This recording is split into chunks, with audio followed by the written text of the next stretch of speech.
DP Verma sir जो कि आज के अध्यक्ष हैं, अन्य विद्वज्जन जो मंच पर आसीन हैं, Vijay Shankar Shukla sir, Tripathi sir, Dwivedi sir और सामने बैठे हुए हमारे अन्य गुरुजन जिनके सामने मैं दुस्साहस कर रहा हूं ये पेपर पढ़ने का, और इसमें सबसे बड़ा श्रेय professor Rana PV Singh sir का है जिन्होंने हमें मार्गदर्शन किया है इस पेपर को पढ़ने के लिए, और साथ में हमारे युवा शोधार्थी मित्र।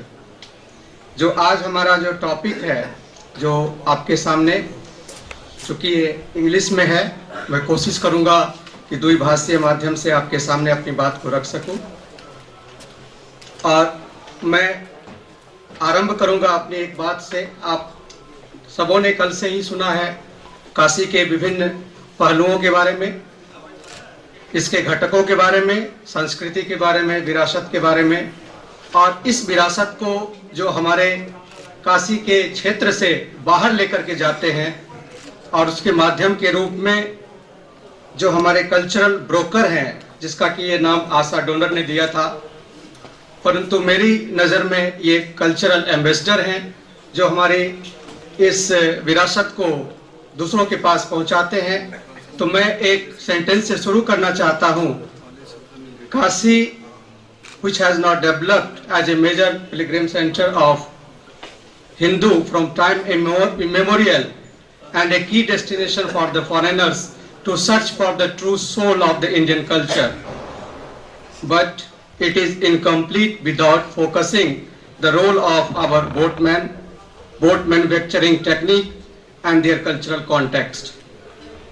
And we know that, we have learned that there are more than 84 ghats at Varanasi, and these colorful ghats and its stone, the narrow lane and its wall, the architecture of the temple, all depict the history and culture of Varanasi or the Kashi, which remain unchanged since the civilization has begun.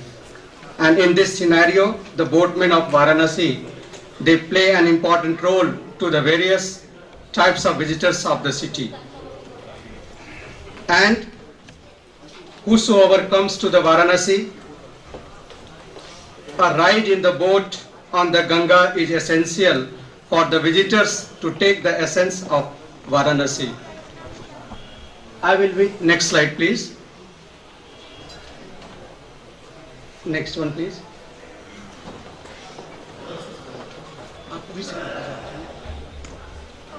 I will be skipping this portion. मैं इस जो ये इससे पहले का मैं जो history of boat building है टेक्नोलॉजी, इसको मैं स्किप करना चाहूँगा। आप सभी जानते हैं जिसका कि सबसे प्राचीनतम जो हमको साक्ष्य जो लोथल के डॉकयार्ड के रूप में भारतीय संस्कृति में हमें मिले हैं। और इसके अलावा जो ऋग्वेद है, ऋग्वेद के जो मंडल है वह 1 नंबर का मंडल, उसमें भी बहुत सारे हमको जिक्र शिप बिल्डिंग के और नौका के बारे में जानकारी प्राप्त होती है। इसके बाद तदुपरांत अनवरत इसके बारे में हमको जानकारी 7वीं, 8वीं, 11वीं शताब्दी में एक बहुत ही महत्वपूर्ण ग्रंथ है जिसके बारे में हमको जानकारी मिलती है, जिसका कि नाम है युक्ति कल्पतरु। 11वीं सेंचुरी में इसकी रचना हुई थी। इस पोर्शन को मैं डिलीट करना चाहूँगा। इससे आगे नेक्स्ट स्लाइड प्लीज। जब हम बात करते हैं ट्रेडिशनल बोट मेकिंग टेक्नोलॉजी की, इसके साक्ष्य हमको भारत के कई प्रांतों से, कई क्षेत्रों से प्राप्त होते हैं। आपके सामने स्लाइड है, आप देख सकते हैं। आंध्र प्रदेश में इसको किस नाम से जाना जाता है, जो नाव होते हैं। उसके बाद कर्नाटक में, केरल में, उड़ीसा में और महाराष्ट्र, वेस्ट बंगाल और लक्षद्वीप में, इन सभी जगहों से हमें नौका के और बोट के एविडेंस हमको मिलते हैं। इसके बाद मैं सीधा आना चाहूँगा वाराणसी के कॉन्टेक्स्ट में, काशी के कॉन्टेक्स्ट में, जहाँ पे किन किन लोगों ने इस पर्सपेक्टिव से काम तो बनारस के कई पहलुओं पे कई लोगों ने किया हुआ है, लेकिन बोटमैन को लेकर के और उसके को लेकर के जो काम किया है उसमें सबसे जो अर्लीस्ट वर्क है that was done by Diana L in 1983 and that was considered as an archetypal text of Varanasi regarding the boatmen of Kashi. And in her book, The Varanasi, the City of the Lights, it revealed the inner spirit of the social religious conditions of the boatmen of Varanasi.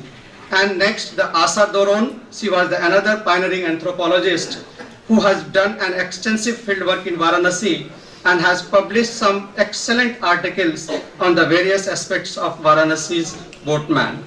In Doron's tourist host transaction, she mentions the boatmen of Varanasi as the cultural broker. The everyday life of the boatman community, their interaction with the tourist and the ritual economy of the Varanasi has been discussed very elaborately in her writings. Then Kelly D. L.A. in her papers, he has discussed about the Ganga and the Gandagi, interpretation of the pollution and the waste of Varanasi, which is now, we can say that because of the effort of our Honorable Prime Minister, it is now, we are in a much better position. And next, another work which has been done on the Varanasi is the work of Neeta Kumars in her fascinating work of Friends, Brother and Information, Fieldwork Memoirs of the Varanasi with the interaction with the boatmen of Varanasi, in which she has brilliantly narrated her fieldwork experiences in Varanasi. Last but not the least is the name of the authority of Dr. Professor Rana P.V. Singh sir, who is sitting here in this hall, and in his several papers on the books, he has written about the Varanasi from the very other perspective regarding the urban history, cultural geography and the heritage study in a holistic manner, which we have already heard him. So the main objective of my paper, next one please, slide change kar dijiyega. So next one please, the main objective through my paper I want to show about the documentation of the traditional method of the boat manufacturing in Varanasi, also to know about the social condition of this boatman community, to study the ritual essence, that is the ethno-archaeological perspective of these boatmen, and to explore the socio-economic life of these boatman community in Varanasi, especially their engagement with the tourist, and to explore the problems faced by these boatmen nowadays. So the methodology which I adopted, I had done the extensively field work for around 1 month with these boatman community, and I interacted with them and documented all these things which I will be showing you through the help of my questionnaire. Next one please. So this was the questionnaire which I had revised, and I had interacted with this boatman and some of the boatmen which I will be Sahni. One was the Ratan Sahni, he helped me a lot, along with my friend Dr. Sachin Tiwari, he was with me, and both of us there, we have done the extensive field work with these boatmen. Next one please. Before Corona or after? So it was before Corona, and unluckily I want to say that after that only the lockdown was imposed in India, sir. Next one please. So this was my interaction with these boatmen. Next one. So you can see. Next one please. So when we talk about the type of the boats which are being now sailing in the waters of Ganga at Varanasi, you can see here, these are the houseboat, which is also known as Bajra. Then we have the Gatar, we have the Dinghi, we have the Kata, the Naya or the Dongi, and Palwar, Pinni, Mayur and the Goda Dovil. Next one please. Next one. So first of all, I will be talking about the method, what was the method, how these boats are being made. So the first one, the process starts with the laying of the Madia.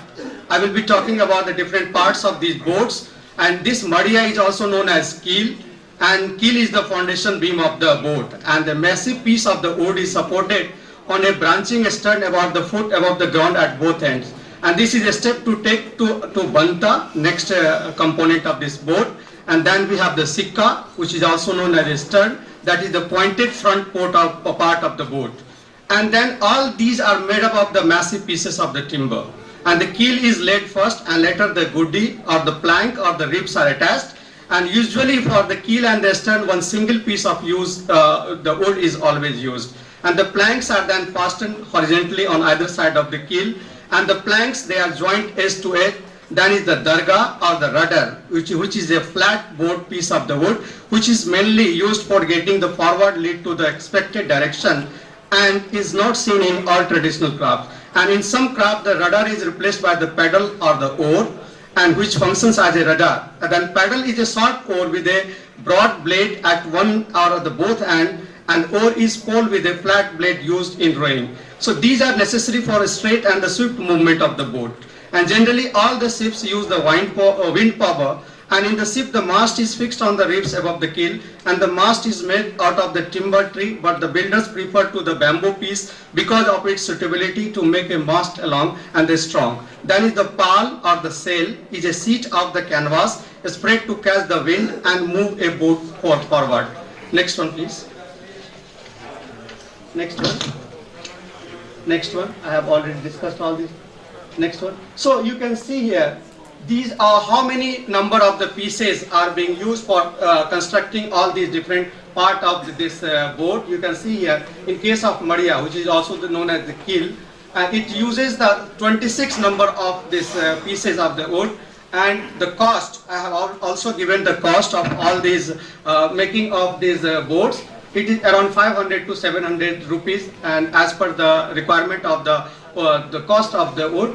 And this is all these parameters I have given here. Next one please. Next one. So raw material which are being used for the manufacturing of all these this boat here, you can see here. Next one please.